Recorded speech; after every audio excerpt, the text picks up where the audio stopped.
you feel like it's almost impossible to hit a really solid 3-wood off the ground. You tend to maybe hit a little behind the ball, you thin it, you just can't get the club on the golf ball for some reason. Well, there's actually a couple secrets to this that I'm gonna go over in this video. Once you know the right way to do this, then it makes it really easy to hit that 3-wood. I got Q here, he's manning the flight scope, gonna read some of our numbers and talk about the differences between hitting it the right way and the wrong way. Let's go ahead and get started. Now this is something that's incredibly common. What I see most of the time is when you have a 3-wood and it's on the ground, a lot of times you feel like I need to get it a little bit more up in the air, or maybe I need to hit it harder. Either one of those thoughts makes it really easy to start flipping and losing a little bit of forward shaft lean and to actually ground out and be hitting kind of behind the golf ball. You know, another misconception in there, and you hear this all the time, is that we should sweep our fairway woods off the ground. Well, when you start thinking that, it's very easy again to hit too far behind the golf ball, and two things are going to happen. Either you brush a little bit of ground back here and then it kind of drop kick it, it's not really a solid hit, or if you barely miss the ground, you hit it a little bit thin. There's really no way to get down into the golf ball and hit it solid. Well, in reality, you want to hit down on it and have a negative angle attack. You actually want to take a little bit of a divot when you're hitting a 3-wood.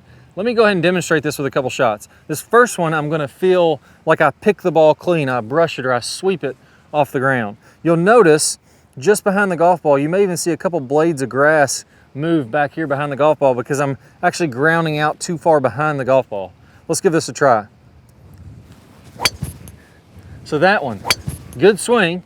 I swung hard.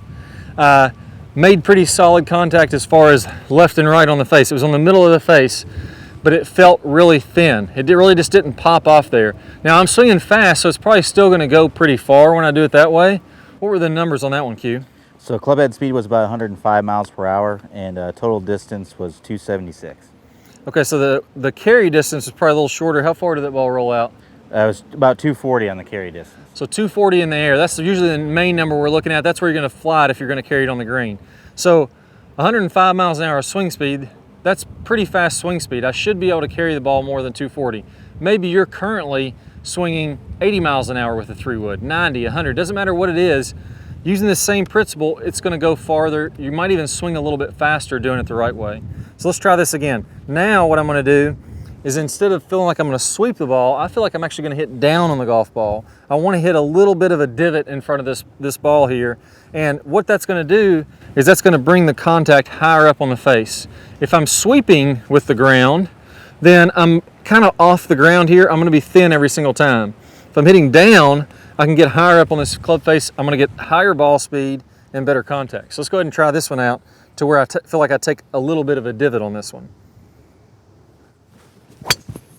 There we go, nice and solid, almost the exact same line. So I'm actually aiming, it's probably gonna show up to the right on the flight scope because I got my flight scope lined up down the corner. But I know that one flew quite a bit farther. What was the number on that one, Q? So club head speed went up to 109 miles per hour and the carry went up to 260.5. So 20 yards farther in the air, it probably rolled out even more than that. What was the total on that one? Total was about 279. Okay, so I got a little bit more carry. I had better spin on that, better launch angle on that. Everything was a little bit better quality of shot. You'll notice right here that I have a little divot. I actually took out the grass in front of that golf ball on that last shot.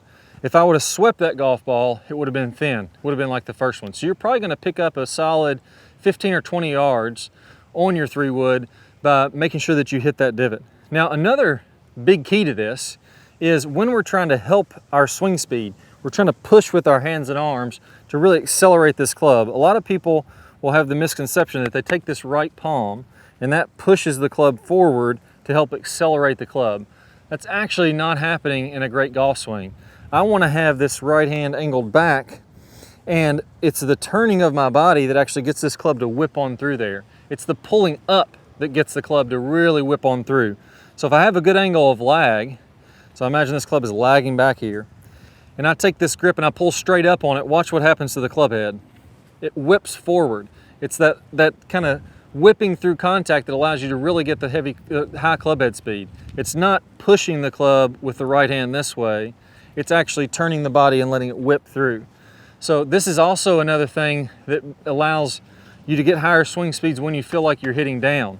So what should be happening here is when I start my swing, everything is moving down. I have a lot of club head speed. If I was to let go of this club, it would just shoot straight down into the ground.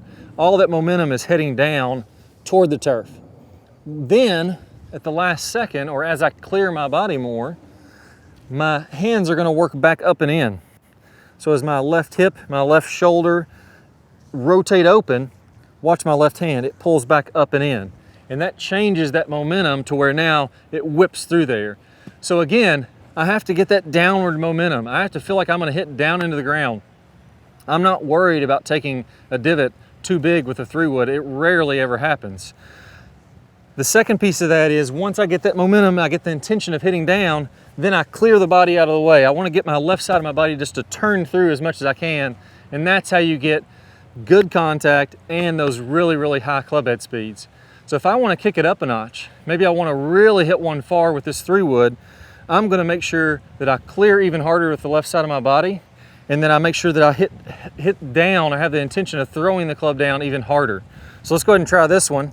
I'm gonna get a little faster club head speed, and I'm gonna see if I can just get one almost 300 yards with this 3-wood. Let's give it a whirl.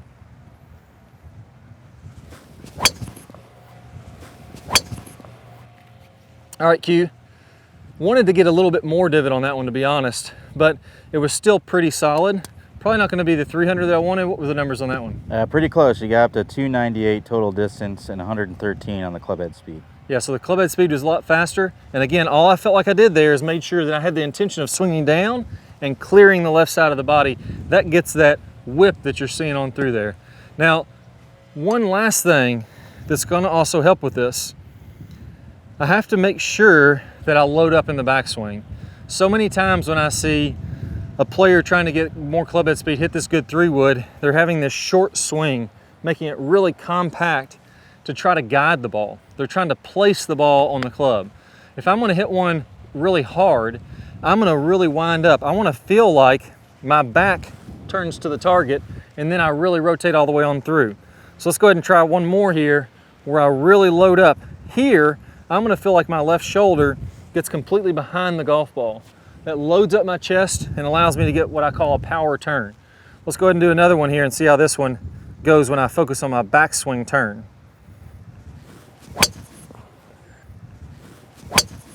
All right, now another really big key for this is to make sure that you load up in the backswing.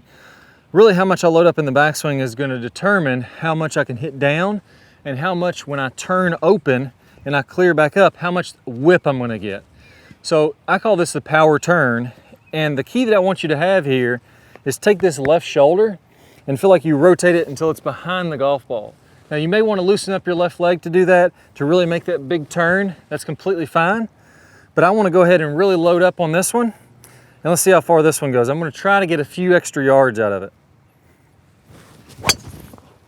There we go, hit that one good. Again, it's going to look a little bit right on the screen because my flight scope was set up a little left earlier for driver, but what was the specs on that one, Q? So total distance was 307 yards and club head speed is 112.8. All right, so I barely cranked it over that 300 yard mark. I'm not gonna do much better than that. I can't guarantee that you're gonna hit your 3-wood 300 yards, but what I can guarantee is you're gonna hit it farther if you follow the keys that I worked on in this video. Now that last piece, the power turn, getting that left shoulder back, that's a sticking point for some people. You have to know the right way to do this to free up your body and get that rotation. I'm gonna play a preview of one of my best power turn videos. It tells you the secrets on how to make that happen. All you need to do to see that full video is click the card that pops up on the screen, or if you don't see those cards, that's fine. Go ahead and click the link down below in the description. You'll get instant access. You'll start cranking those 3-woods. Let's go ahead and get started. Most of the instruction out there today is killing you of your power. The things that they're telling you to do can make you hit it shorter, and worse than that, not even any more consistent.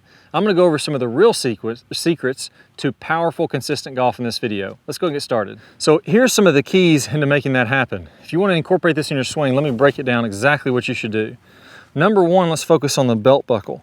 This is another big misconception. I want to keep that belt buckle facing the ball so I can really stretch out my midsection and really get loaded up. I'm not a big fan of that. That's really going to kill your distance. In your backswing, I want to feel like that belt buckle rotates to the right and you really let your hips and legs be loose. Notice how my legs are moving here. I'm not trying to keep those rigid and tight, or I'm really just taking all the speed out of my swing. All right, so on that one, I really felt like I let my belt buckle rotate back. And a good key to this is feel like your knees are loose. Feel like when you make your backswing. Piece number 2, let's go ahead and rotate our shoulders.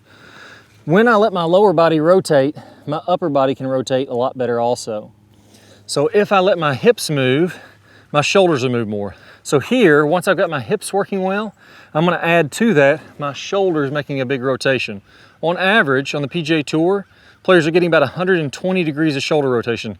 I don't see hardly anybody getting less than 90 degrees. So it starts with the hips, knees nice and loose, allow the belt buckle to rotate, and then from there, so those are 2 really big keys. But here's the truth. There's one thing, and if you don't do this correctly, nothing else is gonna work.